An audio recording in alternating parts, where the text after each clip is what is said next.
Hi folks, this is Bryant here with a video update.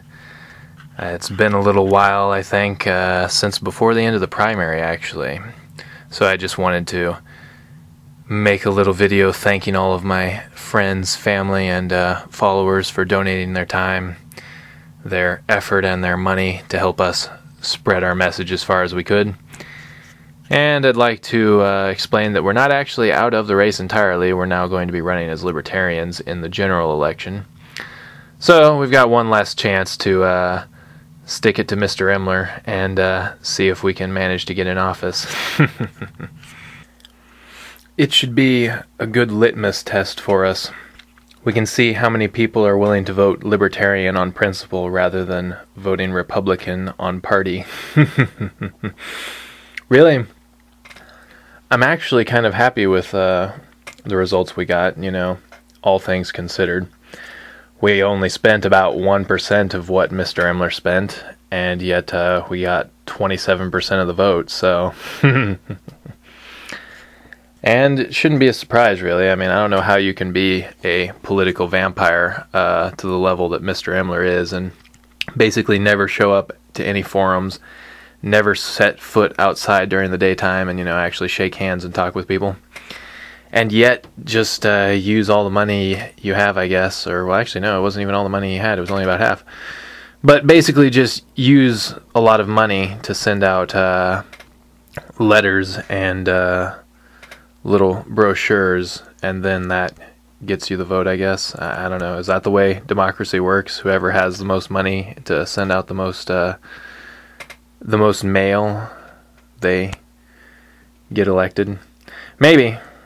It's too bad. But we can probably work on some of the other areas that we didn't have enough time and money to access, or at least we didn't have enough time to go door to door in those communities. I know I sent things to the newspapers, so I don't know how many people read newspapers these days. I would think that most voters would, but we'll see. And it also made me realize, and I was talking with my campaign manager the other day, we actually had a little bit of a political army organized there. I had just a few volunteers, really, but we did cover a lot of ground, and we did talk to a lot of people, and obviously we managed to win over quite a few votes for what we actually were able to do. So, yeah, we are a grassroots movement. I realize that now.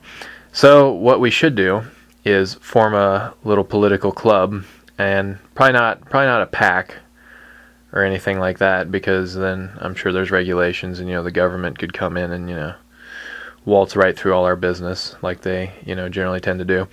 So, but we could form a little group of volunteers, a little group of people that are interested in politics and have a libertarian, just in general people who love liberty and like to live their own lives peacefully, those kinds of people.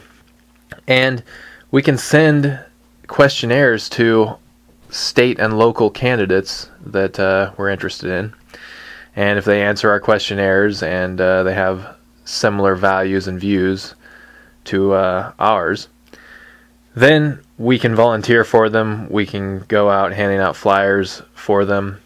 We can donate money if we have any to them.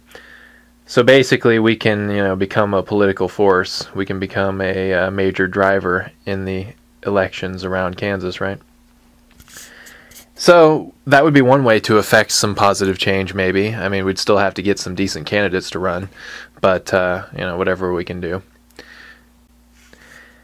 And it'll give me something to do. I enjoy following political causes. Not necessarily political, but I consider them ethical causes.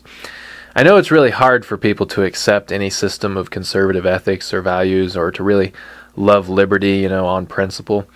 Because currently in America, about 60%, I know it's over half of Americans receive monetary benefits from the government in a significant way.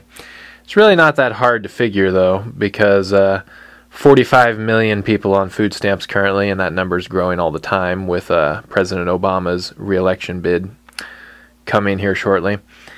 And then you got 56 million people on Social Security.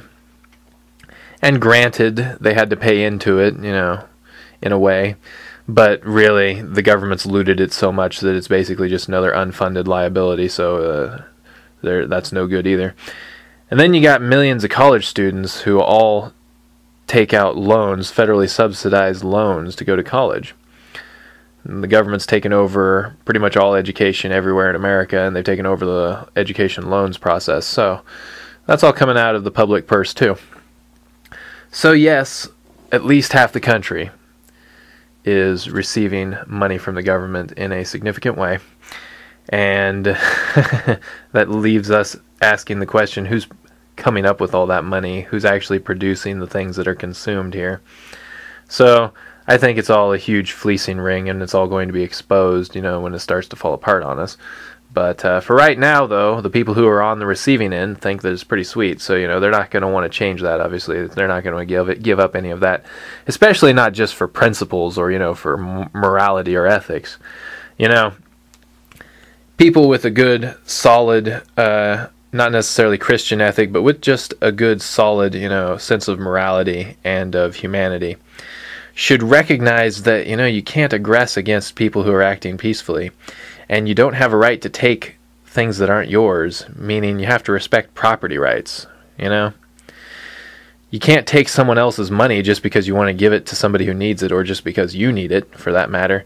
So how in the world do you get off with asking politicians and the government to go and take your neighbor's money for you? It's an easy ethical question to answer. It makes absolutely no sense. And yet, for expediency and to please all the people that, have more wants than they have means, these politicians have managed to get in office by basically courting the people's favor with their neighbor's wallet. And,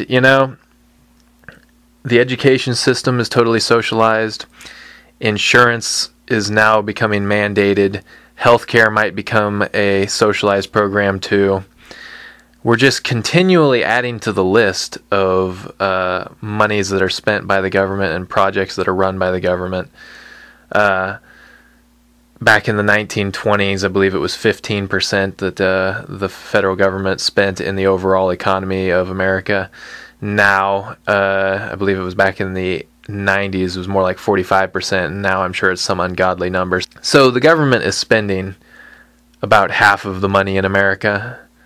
It accounts for half of the economy, and that's just totally ridiculous, I think, and it's totally unsustainable too. And as one of my favorite philosophers likes to say, that which is immoral is unsustainable. So because people do not respect their neighbor's property rights, well, pretty soon none of us are going to have property. That's a little tit for tat.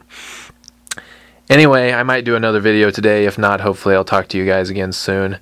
I know I'm having some difficulties of my own right now, so I was thinking I was going to do a little video about education. I know I've already done plenty of discussion on that topic, and I don't think it's going to be enough to sway people. They're getting subsidy, they're getting goods from the government, and they don't want that to go away, so they're not asking where it comes from. But anyway, thanks for listening, friends, and I'll talk to you again soon. Bye.